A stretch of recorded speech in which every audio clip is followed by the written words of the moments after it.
Okay, so today we're talking about solving equations and formulas. And this is a little bit different than just solving an equation. So I don't want you to think that's the same thing we've been doing that you guys got really sick of, because it's a little bit different. But I want to remind you that when you solve equations, we do order of operations in reverse. So we start at the bottom and go to the top. That means step one is add or subtract. And step two is going to be multiply or divide.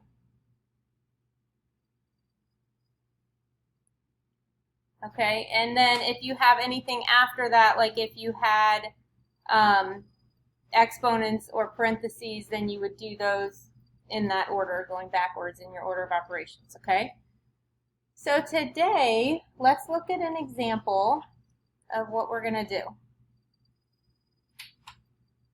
We will have a problem that has two variables in it.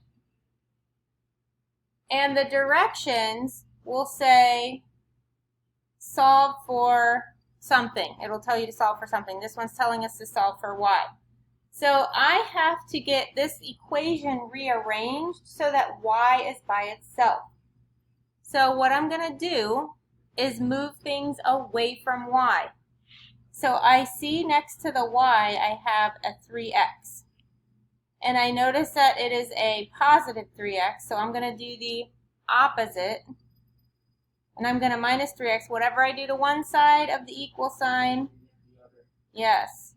And remember, you can draw that great divide down the equal sign to help you. Those two are going to cancel out. So I'm going to bring down my negative 4y. And bring down my equals. Now, I cannot put the 7 and the 3x together because the 7 doesn't have an x. They're not like terms. So I'm going to write them next to each other. 7 minus 3x. Now, is my y alone?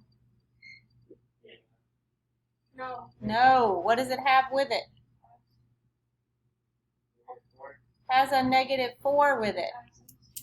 So I need to get rid of that negative 4. So negative 4 is being multiplied to the y, so I'm going to do the opposite. I'm going to divide by negative 4 because my goal here is to get y alone. So negative 4's cancel out on this side, and guess what? This is the best news. All you do on this side is write that fraction that we got, and this is solving for y. Okay, so we just solved this equation for y. That's all there is to it.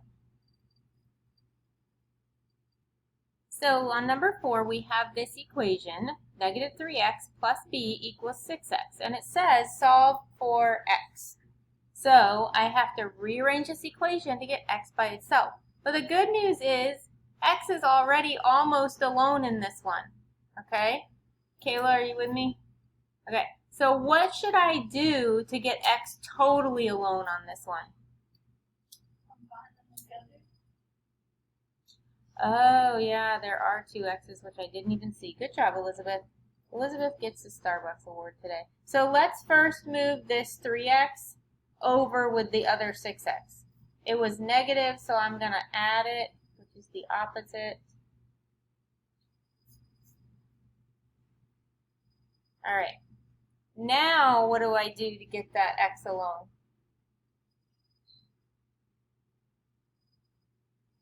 And we decided to divide by what's next to the x so that we can get x alone. So we divided both sides by 9. And now x is alone. And the other side is just going to stay b over 9. So that's the answer. X equals b over 9. We solved for x.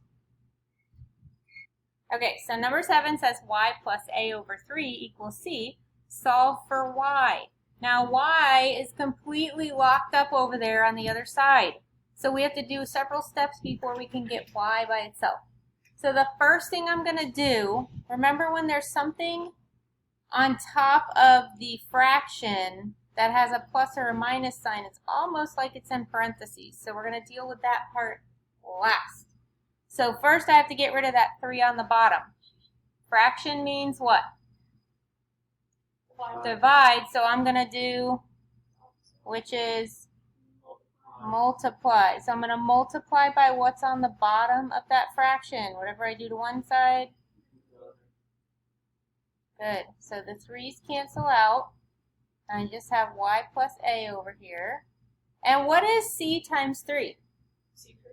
C3, but let's write the number first. Let's call it 3c. Good. Remember, when you're multiplying, you could just put letters and numbers right together. So wouldn't that be the answer? Well, almost, because y's not alone yet. So what do I have to do last to get y by itself? Okay, so we're going to subtract a to get that y alone. And whatever I do to one side, I do to the other. Notice when I wrote that minus a on the other side, I did not put it under the 3c because c and a cannot go together. They're not like terms. So I'm going to set it to the side to remind myself to keep it separate. And you're just going to write it all next to each other. And that's your answer, solving for y. All right, we're going to do a couple more examples. So copy this down. Last two. So on these two, notice there's no numbers. They're all variables, but that's okay. We can still solve for the variable they're asking us to solve for. So this one says solve for a. Now, the parentheses means that b and c go together, okay? So it's just like if I had, instead of a times parentheses b plus c, it could be just like if I had a times x, okay? And since parentheses means multiplication, I'm going to do the opposite. I'm going to divide by what is next to the a, because I'm trying to get the a alone. So let's divide by those parentheses, and whatever I do to one side, yep, that's going to cancel out. And look how easy that was. A is already alone. And that's the answer. Okay, I like this one. Can you put more of that? Right? You just have to really think first what operation is happening with my variable so that you can solve and do the opposite. Here's the last one, and it says solve for w. Now, there's a lot going on in this problem, so let's just do one thing at a time. The first thing I'm going to do is I'm going to get the t to the other side, okay? So I'm going to add it, good. And I make a cursive t so you don't get it confused with a plus sign. And I'm going to add it over here because there's no t's on that side, so it won't match up with anything. So that leaves me with mw equals 2w plus 5 plus t. All right, so all I did was move that t. Now let's take care of something else. Remember, my goal is to get w alone. So okay, so the next thing I'm going to do is I'm going to get that 2w over to the left side where the other w is, because I need all my w's together, and then I'll show you what to do after that. So it's a positive 2w, so I'm going to do the opposite, and I'm going to subtract 2w from both sides. Now, I cannot put the mw with the 2w because the 2w doesn't have an m, okay? So I'm going to write them next to each other, like this. And then I'm going to write 5 plus t because that's what's left on the right side. Now this problem is very complex, and I'm not going to give you one of these on the test, but I do want you to know how to do it.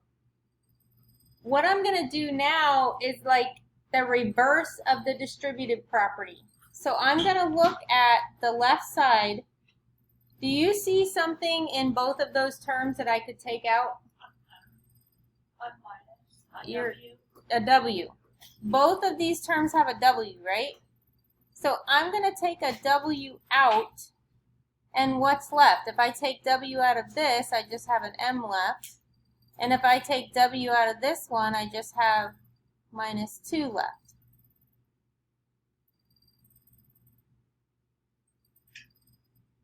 All right, so it's the distributive property in reverse. And now I can see that multiplication is happening on the left side with the W and the parentheses, just like that last one. So we're going to divide by what's in the parentheses, so we can get W alone. Those are going to cancel out. W's alone.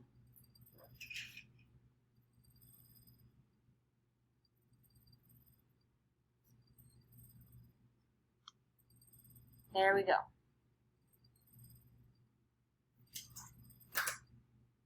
Okay, so for the IXL today, you're doing the same thing that we did in the lesson, where you are just rearranging the equation to solve for a certain variable. So this one says solve for u, and all you're going to do is rearrange this side, move stuff over here to get u by itself. So I'm going to show you what that looks like real quick. Let me just write it down.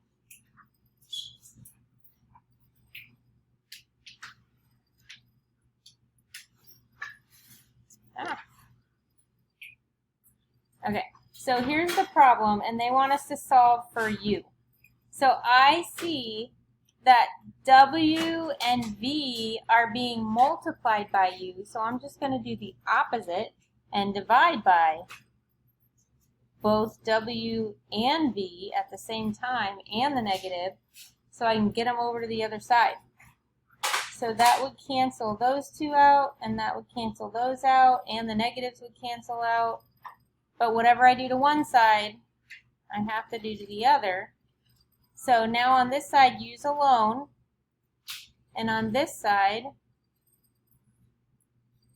I just have that left. Now the one thing about IXL is it's going to want the negative on the top of the fraction.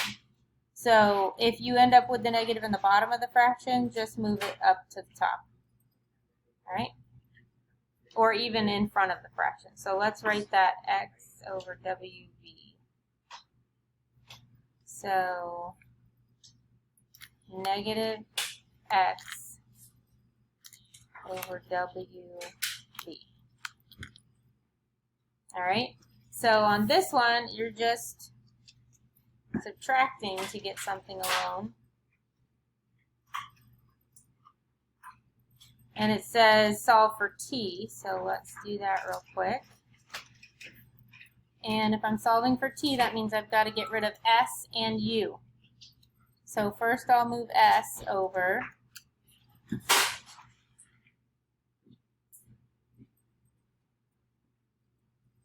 And then I'll move u over.